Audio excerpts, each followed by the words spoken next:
അപ്പോൾ റസൂലുള്ളാഹി സ്വല്ലല്ലാഹു അലൈഹി വസല്ലം തങ്ങൾ അബൂ റസീൽ ഉക്കൈലി റളിയല്ലാഹു അൻഹുവോട് പറയണത് അലാ അദുല്ലുക അലാ മിലാക്കി ഹാദൽ അംരില്ലദീ തുസിബു ഖൈറു ദുനിയ വൽ ആഖിറ, ദുനിയാവും ആഖിറവും നിനക്ക് വിജയിക്കണോ, എന്നാൽ നിനക്ക് ഞാനൊരു കാര്യം പറഞ്ഞുതരാം. അലൈക ബി മജാലിസി അഹ്ലി ദിക്ർ ഇദാ ഖലൗത ഫഹരിക ലിസാനക മസ്തതഅത ബിദിക്രില്ലാ.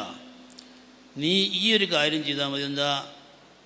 ഈ ദാക്കിര്യങ്ങൾ കൂടുന്ന ദിക്റിൻ്റെ അഹ്ലുകാർ കൂടുന്ന ഒരൊറ്റ മജ്ലിസും നിനക്ക് വിട്ടുപോകരുത്. അലൈക ബി മജാലിസി അഹ്ലി ദിക്ർ, അഹ്ലി ദിക്ർ കൂടുന്ന സദസ്സിന്ന് ഒറ്റ സദസ്സ് പോലും നിനക്ക് ഒഴിവായി പോകണ്ട. പിന്നെ അല്ലാത്ത സമയം, ശിഷ്ട സമയം, ആഴ്ചയിലൊരിക്കലും ഉണ്ടാകുക, അല്ലെങ്കിൽ മാസത്തിലൊരിക്കലും ഉണ്ടാവുക, അത് കഴിഞ്ഞാൽ ബാക്കിയുള്ള സമയം.